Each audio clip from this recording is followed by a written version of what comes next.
सभी को सादर नमस्ते। देववाणी संस्कृतम यूट्यूब चैनल में आप सभी का हार्दिक अभिनंदन। मित्रों,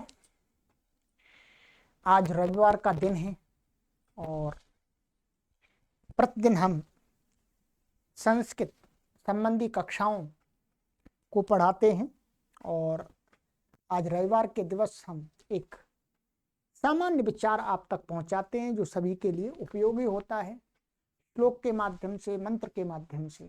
ठीक है, तो आज मैं आपके समक्ष एक श्लोक के माध्यम से विदुर नीति, आप सभी जानते हैं विदुर नीति का एक श्लोक हमें बहुत अच्छी शिक्षा देता है कि हम मनुष्य हैं और इस संसार में हमारा मनुष्य जीवन किस प्रकार से सफल हो।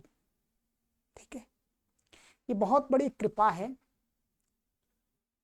हमारे पूर्व जन्मों का ही फल कहेंगे कि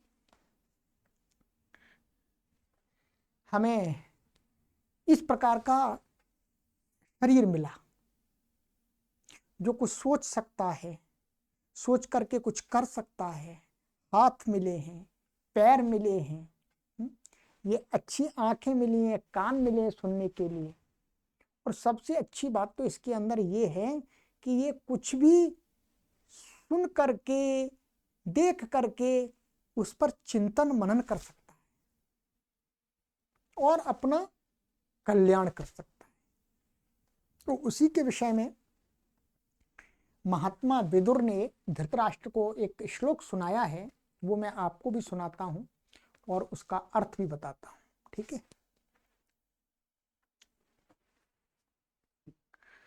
तो श्लोक कहा है यहां पर, पूर्वे वयसि तत्कुर्यात् येन वृद्धः सुखं वसेत् यावज्जीवेन तत्कुर्यात् येन प्रेत्या सुखम वसेत्।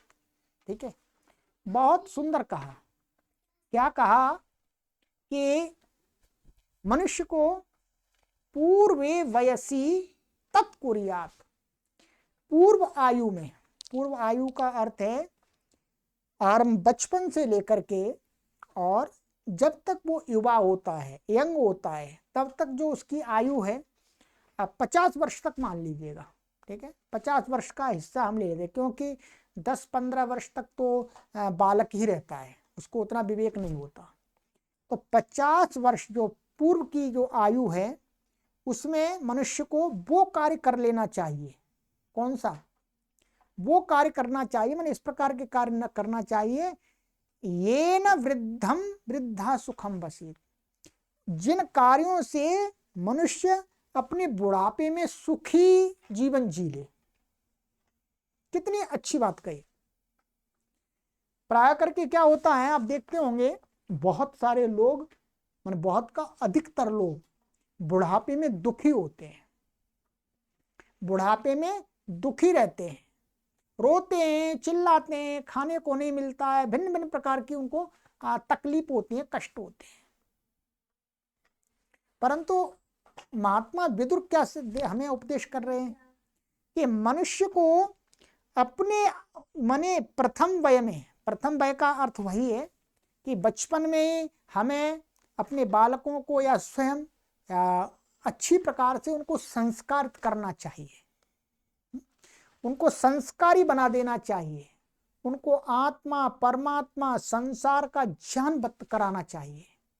भौतिक और अभौतिक, जड़ और चेतन, इन सभी का हमें उनको शिक्षा देनी चाहिए और उनको इतना योग्य बनाना चाहिए कि वो अपने उस आयु में, वृद्ध अवस्था आने से पहले वो पर्याप्त धन अर्जन कर सके, अपनी योग्यता से अपने शरीर को पुष्ट कर सकें, हृष्ट कर सकें। तो क्या होगा, बुढ़ापे में, वृद्धावस्था में दुख नहीं होगा। नहीं तो प्राय करके आप देखते होंगे उन जो बुढ़ापे में लोग आ जाते हैं परंतु उनको आत्मा, परमात्मा, मन, बुद्धि इन प्रकार का किसी प्रकार का कोई ज्ञान नहीं होता है। कुछ भी थोड़ा सा कष्ट होता है चिल्लाते हैं, रोते हैं, अरे मुझे मेरी सेवा नहीं हो रही। और बहुत लोग तो अपना जो जवानी की जो अवस्था है उसको वैसे ही निकाल देते बिना कुछ किए। ना कुछ ज्ञान अर्जित करते हैं, ना कुछ धन अर्जित करते हैं, ना कुछ घर बनाते हैं, कुछ भी नहीं बनाते। तो कहते हैं ये इस प्रकार से यदि मनुष्य करेगा तो उसका जीवन बुढ़ापे में सुखी नहीं रहेगा। ठीक है। और क्या देते हैं, यावत जीवेन तत्कुर्यात, और मनुष्य की बुद्धिमत्ता उसमें है कि वो जब तक जिए इस संसार में तब तक ऐसे ऐसे श्रेष्ठ कार्य कर ले, तब तक ऐसे ऐसे श्रेष्ठ कार्य करे, उत्तम कार्य करे कि ये न प्रेत्य सुखम बसेत, जिससे प्रेत्य माने मर करके भी वो क्या है, सुख को प्राप्त करे। माने मर करके सुख को प्राप्त करने का तात्पर्य है कि वो इस शरीर को जब छोड़े तो उसको अगला जन्म भी मनुष्य का, अच्छे मनुष्य का प्राप्त हो जाए। इतने अच्छे कार्य पूरे जीवन में हमें कर लेने चाहिए। बताइएगा कितनी श्रेष्ठ शिक्षा है।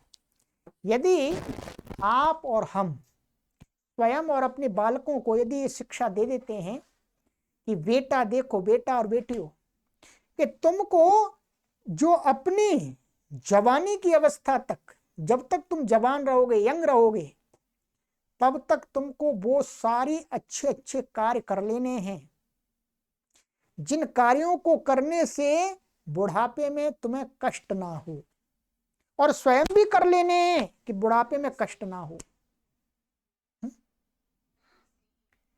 हमें पर्याप्त मात्रा में ज्ञान अर्जित करना चाहिए। पहले तो दुख सुख क्या है, आत्मा परमात्मा, दुख कहाँ होता है, ठीक है, और दुख को हम कैसे सहन करना है, इत्यादि इत्यादि प्रकार का हमको अध्यात्म का ज्ञान भी करना चाहिए। साथ में हमें अब संसार में रहते हुए धन भी अर्जित करना चाहिए, जिससे हमारा बुढ़ापे में हमें किसी भी चीज का अभाव ना रहे। इतना धन पर्याप्त अर्जित कर लेना चाहिए मनुष्य को। ठीक है। और प्रतिदिन स्वाध्याय करके अधिक से अधिक लोगों को और जीवन पर्यंत इसके साथ साथ में कैसे कार्य करने हैं, ये तो अपने वृद्ध अवस्था में दुख ना हो उसके लिए, और जीवन पर्यंत क्या करना है, बुढ़ापे तक क्या करना है, ऐसे ऐसे श्रेष्ठ कार्य करने हैं समाज में और स्वयं के, और ध्यान चिंतन मनन सब अच्छे अच्छे श्रेष्ठ कार्य करने, जिससे अगला जन्म हमें अच्छे मनुष्य का मिले। तो ये उसी व्यक्ति का मानव जीवन सफल होता है जो इस प्रकार से करता है। ठीक है। तो बहुत सुंदर मित्रों शिक्षा मिली है हमें। इस श्लोक में आपको फिर सुना देता हूं, और आप इसको लिख भी सकते हैं। ठीक है, लिख लीजिएगा और अपने बालकों को भी सिखा दीजिएगा। पूर्वे वयसि तत्कुर्यात् येन वृद्धः सुखं वसेत्, यावज्जीवेन तत्कुर्यात् येन प्रेत्या सुखं वसेत्। ठीक है। श्लोक को मैंने टाइप करके यहाँ वीडियो के डिस्क्रिप्शन में भी डाल दिया है, आप वहां से भी लिख सकते हैं, शब्द आपको लिखने को मिल जाएगा। तो आपको अच्छा लगा हो तो शेयर कीजिएगा। इसी प्रकार से बहुत अच्छी पुस्तक है विदुर नीति, इसमें और भी श्लोक हैं, बहुत सुंदर सुंदर श्लोक हैं।